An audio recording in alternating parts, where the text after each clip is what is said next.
तो स्वागत है दोस्तों का फिर से आप सभी का इस सीरीज के एपिसोड नंबर 56 में। तो अब इससे आगे फिर उसने ठंडी आवाज में कहा कि घोस्ट जाति तो बहुत पहले ही खत्म हो चुकी थी।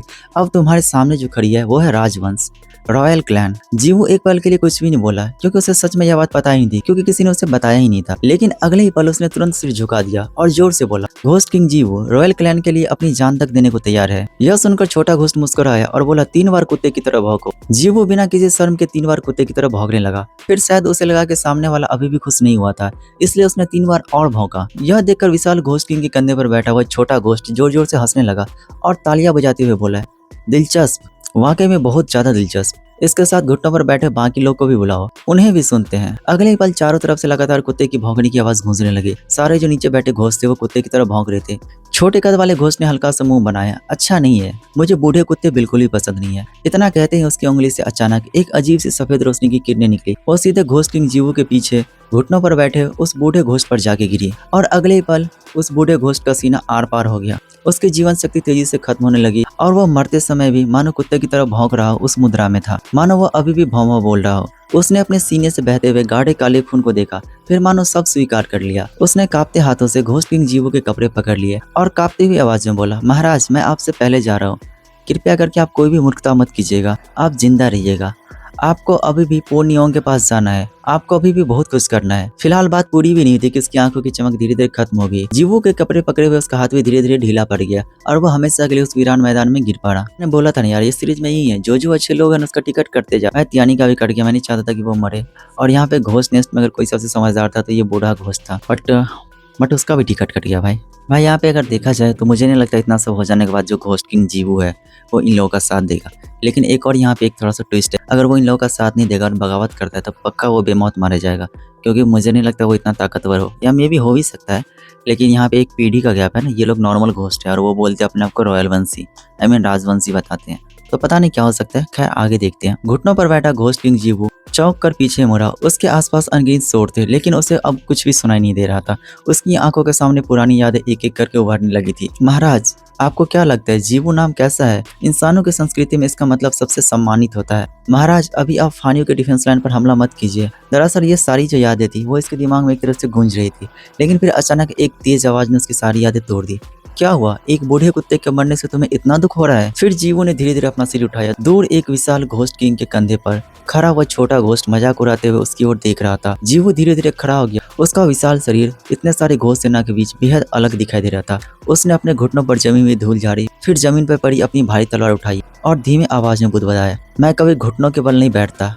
अगले ही पल उसके शरीर से भयानक घोस्ट ऊर्जा विस्फोट की तरफ फूटने लगी। चारों ओर धूल और तूफान उठ गया। धूल के बीच से घोस्ट किंग जीवू बिजली की गति से बाहर निकला। उसने दोनों हाथों में अपनी विशाल तलवार उठाई और पूरी ताकत से गरजा, सुन ले, मेरा नाम है जीवू। अपनी पूरी जिंदगी में उसने आज तक कभी जान लगाकर लड़ाई नहीं लड़ी थी, न फानियों की फ्रंट लाइन पर हमला करते समय, न चोरी छिपे घुसपैठ करते समय। वो हमेशा सोचता था बस जितना जरूरी है उतना ही लड़ो, क्योंकि सच ये था कि उसे मरने से बहुत डर लगता था।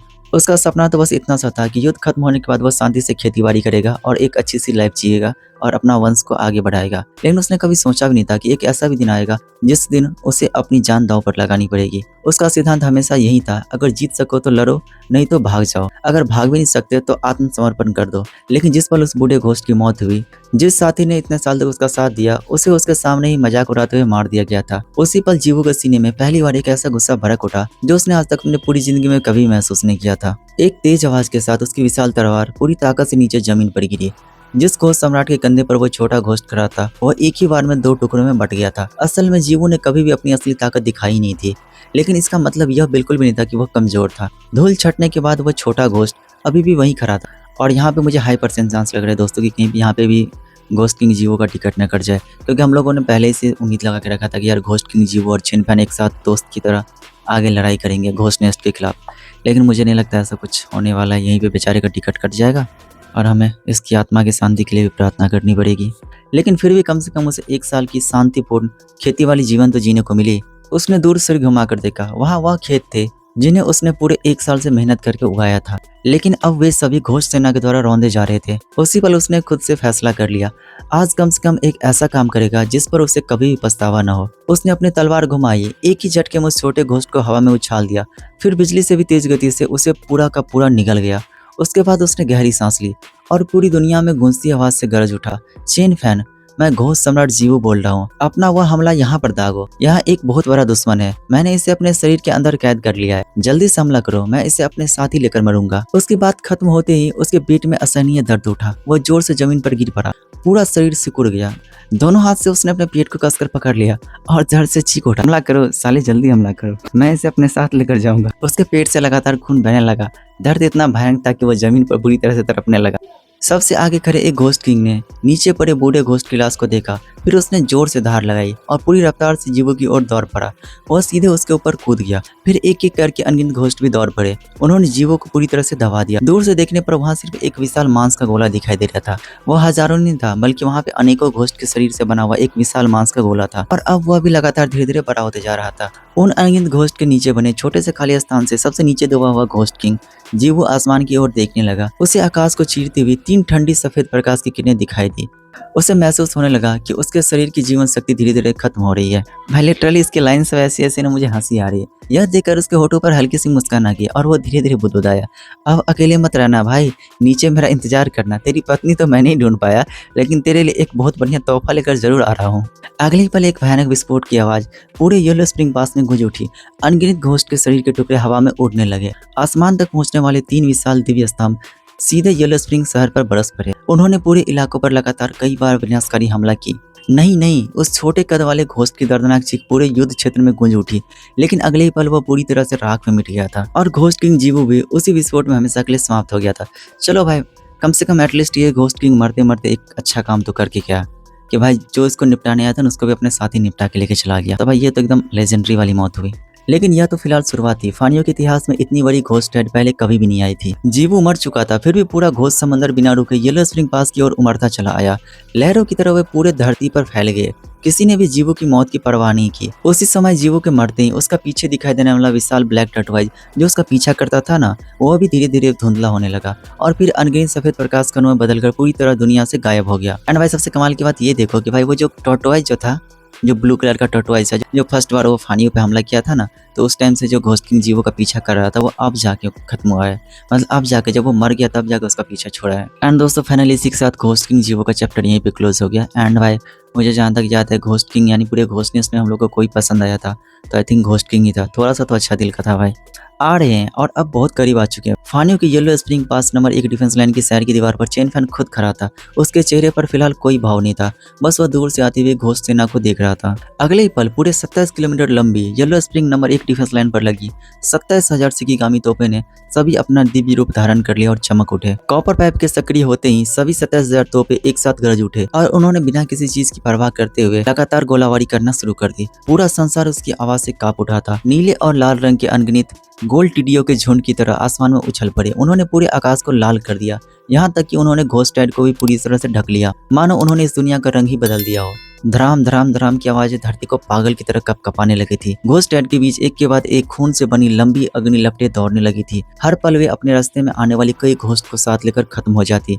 चेन फैन अभी भी एक शब्द भी नहीं बोला था, लेकिन वे अपने दोनों हाथ कसकर शहर की दीवार पर जमा चुका था। उसकी नजर जहां तक भी जा रही थी, पूरी 27 किलोमीटर लंबी फानियों की yellow spring defence line number 1 पूरी तरह से नीले और लाल प्रकाश से ढकी हुई थी। अगर कोई आसमान से भी देखता तो उसे यह डिफेंस लाइन पूरे इटरनल लाइट कॉन्टिनेंट में बची हुई आखिरी रोशनी दिखाई देती। फिर चेन फैन शहर की दीवार पर खड़ा होकर धीरे से बुदबुदाया, आ जाओ जितने भी आने हैं। वह सामने की तरफ देख रहा था, जहाँ सिकिगामी तोपे के भयंकर गोलाबारी से नीचे घोस्ट सेना बुरी तरह से कट रही थी, फट रही थी। लेकिन वह अच्छी तरह जानता था कि यह तो सिर्फ शुरुआत है। घोस्ट टाइड का हमला इतना ज्यादा आसान नहीं होने वाला था। अगर वे इस तरह भी लगातार मरते रहे तो भी घोस्ट सेना कभी भी खत्म होने वाली नहीं थी। वे लगातार आगे की तरफ बढ़ते रहेंगे और देखा जाए तो महायुद्ध सच में शुरू हो चुका था। और इस तरह से मारने की क्षमता भूत की पूरी सेना के लिए किसी बुरे सपने से कम नहीं थी। और भाई साहब इस लड़ाई की भी अपने आप में एक अलग ही लेवल की खूबसूरती थी। यह सिचुएशन जितना ज्यादा सुंदर देखने में लग रहा था उतना ही ज्यादा खतरनाक भी था। लेकिन चेन फैन जरा सा भी खुश नहीं हुआ था। वह सिर्फ इंतजार कर रहा था घोस्ट नेस्ट के अगले कदम का, खासकर तब जब उनका आभामंडल पूरी सेना से फैल जाएगा, क्योंकि उसके बाद पूरे घोस्ट नेस्ट की ताकत कई गुना बढ़ जाती। चेन फैन को अच्छी तरह से पता था कि यह जो अभी हमला हो रहा है वह घोस्ट नेस्ट का एक ट्रायल जैसा है। मतलब वो ट्राई कर रहा है कि वो डिफेंस लाइन कितना ज्यादा मजबूत है। डिफेंस लाइन के सामने हर मरे हुए भूत से गिरने वाले घोस्ट स्टोन, दुर्लभ खजाने और ब्लूप्रिंट सफेद रोशनी की तरह एक हल्की परत में लिपटकर हवा में तैरकर बेहद तेजी से डिफेंस लाइन के पीछे बने एक गोदाम में पहुंच रहे थे। लेकिन दोस्तों देखा जाए तो इस बार हमें कुछ नया देखने को मिला। यही कि इस बार हर कीमती खजाना अपने आप स्टोर हो रहा था। क्योंकि यह सब पहले करना तो सेना का काम था। जब लड़ाई खत्म हो जाती थी तो सेना सारा चीज जाकर जमा करते थे, लेकिन इस बार ये सारी चीज अपने आप हो रही थी। वहीं डिफेंस लाइन के पीछे कुल 27 खूबसूरत लड़कियों की मूर्ति हल्के सफेद रोशनी बिखेर रही थी। तभी बगल में एक पैनल पॉपअप हुआ। इमारत का नाम corrosion status, grade blue, level stone grade. इसका प्रभाव 1000 मीटर के दायरे में मारे गए सभी भूतों से गिरने वाले संसाधन रिसोर्स अपने आप इकट्ठा करके गोदाम में पहुंचा दिए जाते हैं। अगर भूतों की रक्षा संरचनाएं मारे तो भी यह प्रभाव उनके ऊपर लागू रहेगा। इस कोरोसन नेवर स्टॉप हेवनली ब्लेसिंग का हाई लेवल का इफेक्ट था कि जो भी रिसोर्स गिरेगा वह सब मेरा होगा और रिसोर्स इकट्ठा होने की प्रक्रिया कोई भी नहीं रोक सकता। क्या ही कमाल की चीज है यार, यह तो एकदम बवाल चीज है। अब घोस्ट स्टोन अपने आप स्टोर होंगे और वो भी लड़ाई के बीच। अब इससे होगा क्या कि घोस्ट स्टोन का जो शॉर्टेज हो जाता है ना लड़ाई के बीच में खत्म हो जाता, वो अब बिल्कुल भी नहीं होगा। फिर चेन फैन ने पीछे करे उन अनेकों मूर्तियों को देखा। वहीं दूसरी तरफ इन 7 दिनों में पूरे इटर्नल नाइट कॉन्टिनेंट में अनगिनत संसाधन वेस्टर्न वेस्ट आइलैंड तक पहुंचा दिए गए थे। दुनिया भर में वे रिसोर्स और ब्लूप्रिंट जिन्हें कोई आज तक नहीं समझ पाया था, आज सभी के सभी फानियों के पास भेज दी गई थी। क्योंकि अब सबकी आखिरी उम्मीद सिर्फ एक ही इंसान था, वह था चेन फैन। वह था इटर्नल नाइट कॉन्टिनेंट का इकलौता हेवनली आर्किटेक्ट। इन दिनों वह लगातार हर ब्लूप्रिंट की पहचान कर रहा था। जो भी यूजफुल होता उसे तुरंत युद्ध भूमि में लगा दिया जाता।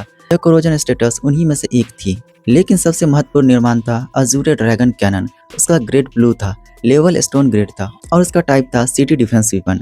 और उसका हाई लेवल इफेक्ट था कि अजूरा ड्रैगन 4 दीप तोपों में से एक थी। अगर चारों दीप तोपें पूरी हो जाए तो वे सभी मिलकर हेवनली दो कैनन बन जाती है। इसका हेवनली ब्लेसिंग इफेक्ट था कि अजूरा ड्रैगन कैनन जिस भी दुश्मन को यह तोप लगी उसे असहनीय दर्द होगा।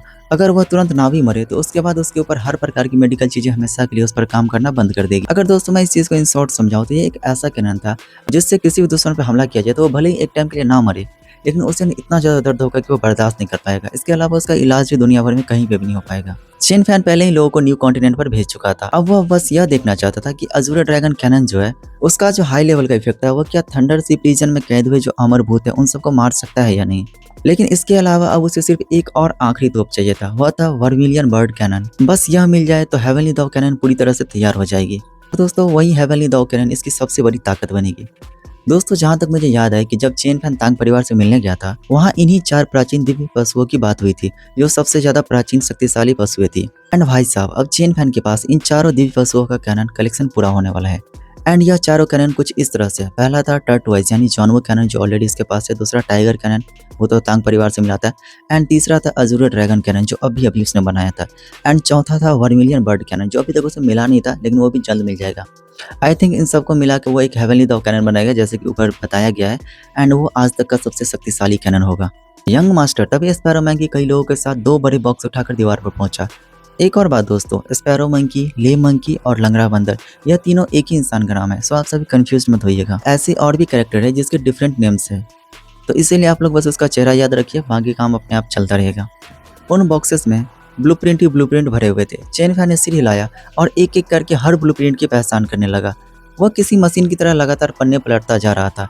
अब तक उसे सबसे ऊंची गुणवत्ता का ब्लूप्रिंट सिर्फ ब्लू ग्रेड का ही मिला था, व्हाइट, ग्रीन, येलो, ब्लू, बस यहीं तक।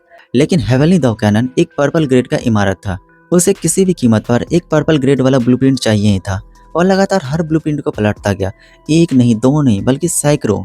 लेकिन उसे वर्मिलियन बर्ड कैनन का ब्लूप्रिंट कहीं भी नहीं मिला। जल्दी सारे बॉक्सेस खाली हो गए, फिर भी उनकी तलाश पूरी नहीं हुई।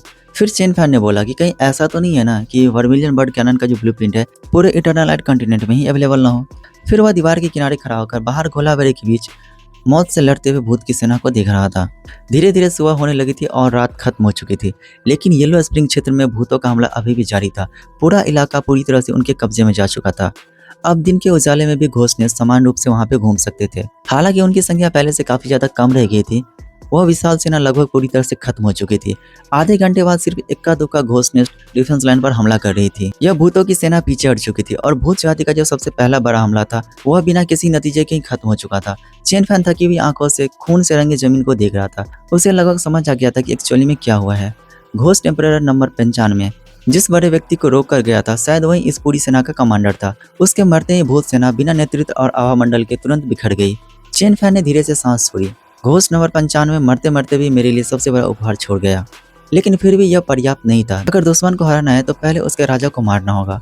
उसे नहीं पता था कि भूत जाति उसे मारना चाहती है या नहीं, लेकिन वह जरूर चाहता था कि उस राजवंशी घोस्ट किंग को खत्म कर दे, क्योंकि उसके मरते ही भले ही पूरा शाही जाति न टूटे, लेकिन सत्ता के लिए उनके भीतर गृह युद्ध जरूर शुरू हो जाएगा और वहीं उसे अपने इलाके को बेहतर बनाने के लिए और भी ज्यादा कीमती समय देगा। इसी वजह से आज रात वह जानबूझकर सबके सामने दीवार पर खड़ा था। शायद ऐसा करने से पीछे छिपा असली घोस्ट किंग उसके सामने बाहर आ जाए। पहली लहर रुकते ही पूरी डिफेंस लाइन पर जोरदार जयकार गूंज उठी। सैनिकों की आंखों में डर लगभग गायब हो चुका था। अब उनमें पहले से ज्यादा जीतने की उम्मीद जन्म ले चुकी थी। वे अभी से कल्पना करने लगे थे कि वो एक दिन पलटवार करेंगे और पूरा इटर्नल लाइट कॉन्टिनेंट को वापस से जीत लेंगे। लेकिन चेन फैन के चेहरे पर अभी भी जरा सी भी खुशी नहीं थी। उसने बस अपना चोंगा कसकर लपेटा, पास बने सैनिक आश्रम में गया और वह बोला कि पहले थोड़ा सा सो लेता हूँ। उसी समय इटर्नल नाइट कॉन्टिनेंट की एक पूरी तरह से बर्बाद हो चुकी डिफेंस लाइन पर राजदंड और मुकुट धारण किए हुए शाही भूत जाति का एक सदस्य एक विशाल घोस्ट टीम के कंधे से धीरे धीरे नीचे उतरा। वो खंडरों में उतरकर चारों ओर देखने लगा। उसके चेहरे पर संतुष्टि भरी मुस्कान थी। यह हमारी शाही जाति द्वारा जीते जाने वाला तीसरा महाद्वीप होगा। उसे पहले ही खबर मिल चुकी थी कि वेस्टर्न वेस्ट आइलैंड पर हमला पूरी तरह से विफल हो चुका है। युद्ध शुरू होने से पहले ही फानियो के हेवनली पिलर्स ने उसके कमांडर का सिर उड़ा दिया था। इस वजह से वह लड़ाई शुरू होने से पहले ही हार चुकी थी। वह वैसे भी बेकार था, जल्दी मारा गया तो अच्छा ही हुआ। उस छोटे कद वाले शाही भूत के चेहरे पर कोई भी खास एक्सप्रेशन नहीं था। वैसे भी वह सेना सिर्फ ट्रायल के लिए भेजी गई थी। असली सेना तो अभी भी इकट्ठा ही हो रही है। लेकिन उससे पहले मेरे साथ येलो स्प्रिंग क्षेत्र चलो। वह मुस्कुराया। उसे न्यू कॉन्टिनेंट में गहरी दिलचस्पी थी। अगर उसे उस न्यू कॉन्टिनेंट का सही लोकेशन मिल जाए तो शाही जाति चौथा महाद्वीप भी जीत सकती थी। सबसे महत्वपूर्ण बात यह थी कि वह नया महाद्वीप निश्चित रूप से थंडर सी रीजन के बाहर था और उसे सबसे ज्यादा जिज्ञासा इसी बात की थी कि फानियो आखिर उस थंडर सी को पार कैसे कर लेता है। एंड दोस्तों, यहाँ पर उसी थंडर सी की बात हो रही है जिसे पार करते वक्त बहुत सारे घोस्ट नेस्ट मारे जाते हैं। ऐसा देखा गया है कि 100 में से एक ही घोस्ट नेस्ट बच पाते हैं। शाम ढलते ही चेन फैन की आंखें खोली और आंखें खुलते ही उसने अपने पास निर्माण योजनाओं के 3 नए बक्से देखे। वह तुरंत एक एक करके ब्लूप्रिंट की पहचान करने लगा और उन्हें अलग अलग श्रेणियों में बांट रहा था। तभी धरती हल्के हल्के कांपने लगी। फानियो की yellow spring number 1 defence line पर तेज चेतावनी वाले सायरन गूंज उठे थे। भूतों की सेना आ गई है। चेन फैन ने अपना काम छोड़ दिया और वह खड़ा हुआ और दूर देखने लगा। भूतों की सेना सच में आ चुकी थी, लेकिन उन्होंने हमला नहीं किया। मानो वह टहलते हुए धीरे धीरे आगे बढ़ रहे थे। सबसे आगे सैकड़ों विशाल घोस्ट एम्परर, करीब जिसकी हाइट 10 मीटर ऊंची थी, वह भयानक दबाव फैलाते हुए डिफेंस लाइन की ओर बढ़ रहे थे। कल रात की अनऑर्गेनाइज्ड घोस्ट नेस्ट की तुलना में आज की सेना काफी ज्यादा ऑर्गेनाइज्ड लग रही थी। लेकिन कुछ ही देर बाद पूरी भूतिया सेना डिफेंस लाइन के कुछ किलोमीटर पीछे ही आकर रुक गई। तभी घोस्ट नेस्ट के बीच से एक आलसी भरी आवाज निकली। सामने वाले तुच्छ जीवों, अपने बाप चेन फैन को बुलाओ। सुनो, मैं शाही जाति का राजा हूँ। वह राजा सच में युद्ध भूमि में आ गया था। चेन फैन के मन में सिर्फ एक ही विचार था कि यह मौका सिर्फ एक ही बार मिलेगा। अगर वह सचमुच राजा है तो मैं उसका सिर धड़ से उड़ा दूंगा। लेकिन अगले ही पल स्पैरो मंकी बोला, यंग मास्टर, आप सामने मत जाइए। उसने आपको कभी भी नहीं देखा है, इसलिए मैं आपका रूप लेकर उससे बात कर लेता हूँ। लेकिन चेन फैन ने सिर हिलाया कि इसकी कोई भी जरूरत नहीं है। उसने अपनी जेड वाली छड़ी उठाई और शहर की दीवार पर चढ़ गया। हाथ में फानियो का झंडा उठाया और हजारों मीटर दूर खड़ी भूत सेना की ओर देखकर ऊंची आवाज में बोला कि मैं हूँ जियांगवे फानियो का चेन फैन। नाम कभी नहीं बदलता। अगर हिम्मत है तो सामने आ, कुत्ते झीतियां। शाही राजा होकर भी चूहे की तरह बिल में छिपा हुआ है। फिर अगले ही पल घोस्ट नेस्ट के भीतर से हल्की सी हंसी सुनाई दी। अगले ही पल सबसे आगे खड़े हुए सैकड़ों घोस्ट एम्परर 2 लाइन में बट गए और एक एक करके घुटने के बल बैठ गए। इसके अलावा उसके पीछे अनगिनत घोस्ट नेस्ट भी थे, वो भी घुटने के बल बैठ गए और उसके बीच से छोटे कद वाले भूत ने स्वैग के साथ एंट्री की। कुछ ही क्षणों में वह सबसे आगे पहुंच गया। उसने शहर की दीवार पर खड़े चेन फैन को देखकर मुस्कुराया और बोला कि मैं हूँ शाही जाति का राजा झीतियान। कल रात जिस सेना का तुमने सामना किया वह तो बस ट्राई के लिए भेजा गया था, और अभी जो तुम सेना देख रहे हो वह भी केवल पूरी सेना का एक ही हिस्सा है। बाकी सेना तो अभी भी इकट्ठा ही हो रही है। वेस्टर्न आइलैंड का नामो निशान मिटना तो तय है, बस वो कुछ समय की बात है। फिर उसने तीनों पत्थर की रक्षा रेखाओं को देखा और बोला, यह रक्षा रेखा बुरा नहीं है, लेकिन यह इतनी अच्छी भी नहीं। फिर भी मैं तुम्हें जीने का एक मौका देना चाहता हूँ। न्यू कॉन्टिनेंट पर चले जाओ, क्योंकि हमारे शाही जाति को सिर्फ इटर्नल नाइट कॉन्टिनेंट पर ही राज करने में इंटरेस्ट है। दरअसल बात ऐसी थी कि वह यहाँ पे बातों को घुमा करके न्यू कॉन्टिनेंट का लोकेशन निकालना चाहता था। लेकिन वहीं दूसरी तरफ उसे क्या पता था कि दीवार पर खड़ा चेन फैन इतना घबरा गया है कि उसका पूरा शरीर कांप रहा था। इनफैक्ट चेन फैन ने तो सामने वाले की आधी बात भी ठीक से नहीं सुनी थी। वह सिर्फ एक ही बात की पुष्टि करना चाहता था कि क्या सामने वाला जो घोस्ट है वह सच में शाही जाति का राजा है, क्योंकि यह मौका सिर्फ एक ही बार मिलने वाला था। अगर वह सफल हो गया तो वह राजा का सिर उड़ा देगा। भाई साहब, मतलब जैसे अर्जुन की नजर मछली की आंख पर थी ना, बिल्कुल वैसे ही चेन फैन को बाकी सेना से घंटा मतलब नहीं था। वो तो बस चाहता था एक मौका मिले और मैंने इस राजा का मुंडी अलग कर दूं। करीब 15 मीटर लंबी एक चलती हुई पत्थर की दीवार धीरे धीरे सरकने लगी। वह सांप के सिर की तरह एक और अक्षर रेखा से जुड़ गई और उसकी गति बेहद धीमी थी। चेन फैन जानबूझकर उसकी रफ्तार बेहद कम रखा था ताकि आवाज बिल्कुल ना हो। चेन फैन की आवाज उत्साह और तनाव से कांप रही थी। वह बोला कि अगर शाही जाति हमें सचमुच में जीने का मौका देना चाहती है तो यह बात हमारे लिए बहुत अच्छी होगी। लेकिन मैं कैसे मान लूं कि तुम सच में शाही जाति के राजा हो और तुम्हारी बातों की क्या वैल्यू है? यह सुनकर सामने खड़े छोटे कद वाले शाही भूत की आंखों में गुस्सा चमक उठा। उसे महसूस हो गया था कि चेन फैन जानबूझकर हमारे समय को खींचकर लंबा कर रहा है। इसलिए उसने दूर आसमान की ओर देखा कि कहीं हेवनली पिलर्स आने का संकेत तो नहीं है। उसे नहीं पता था कि फैनियों के पास और भी कितने सारे हेवनली पिलर्स हैं। लेकिन अगर चेन फैन सोचता है कि मैं हेवनली पिलर्स के द्वारा मर सकता हूँ तो उसे बहुत बड़ी गलतफहमी है। फिर वह अचानक मुस्कुराया और बोला, खैर ये सब छोड़ो, विजेता को हारने वालों के साथ हमेशा शालीनता से पेश आना चाहिए। लगता है तुम में ईमानदारी की कमी है, तो मैं अपना प्रस्ताव बदल देता हूँ। अभी इसी वक्त डिफेंस लाइन को खोल दो, हमें वेस्टर्न वेस्ट आइलैंड पर उतरने दो और थंडर सी को पार करके न्यू कॉन्टिनेंट तक पहुंचने का तरीका बता दो। अगर ऐसा करोगे तो हम शाही जाति तुम्हारी जान बख्श देंगे, लेकिन अगर हमें खुद से अंदर घुसना पड़ा तो वेस्टर्न वेस्ट आइलैंड के एक भी इंसानों का नामो निशान तक नहीं बचेगा। चेन फैन दूर तक फैली घोस्ट सेना को देखता रहा।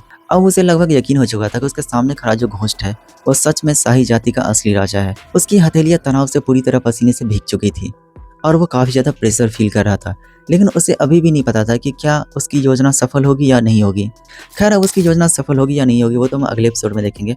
बाकी दोस्तों, अगर आप सभी चैनल पर नए हैं तो प्लीज़ वीडियो को लाइक करके चैनल को सब्सक्राइब करके नोटिफिकेशन बेल को ऑल पर सिलेक्ट कर लीजिए, क्योंकि दोस्तों मैंने देखा है कि पिछले वीडियो ना बहुत सारे दोस्तों को नहीं मिला है, तो आए ना उन्होंने सब्सक्राइब करके नोटिफिकेशन बेल को ऑल पर सिलेक्ट नहीं किया होगा। तो आपसे रिक्वेस्ट है आप लोग कर लीजिए। एंड दोस्तों, वीडियो को हाइप करना बिल्कुल भी मत भूलिएगा, क्योंकि पिछले एपिसोड में भी लाइक, कमेंट एंड हाइप का रेशियो ना बहुत ज़्यादा कम था, तो वो आप लोग पूरा करिए। एंड बाकी दोस्तों, आप लोग इंस्टाग्राम पे है तो इंस्टाग्राम पे फॉलो कर लीजिए, लिंक आपको पिन कमेंट में मिल जाएगा। बाकी दोस्तों, मैं मिलता हूँ आप सबसे नेक्स्ट वीडियो में, क्योंकि अगले एपिसोड में काफ़ी ज़्यादा गदर मचने वाला है। या तो चेन फैन को नुकसान पहुंचेगा, नहीं तो भाई उस शाही राजा का टिकट तो पक्का कट जाएगा। तो भाई मैं तो नेक्स्ट एपिसोड के लिए काफ़ी ज़्यादा एक्साइटेड हूँ। बाकी आप लोग क्या फील करें आप लोग कमेंट करके जरूर बताइएगा। एंड दोस्तों, मैं मिलता हूँ सबसे नेक्स्ट वीडियो में, तब तक के लिए love you, take care and bye bye.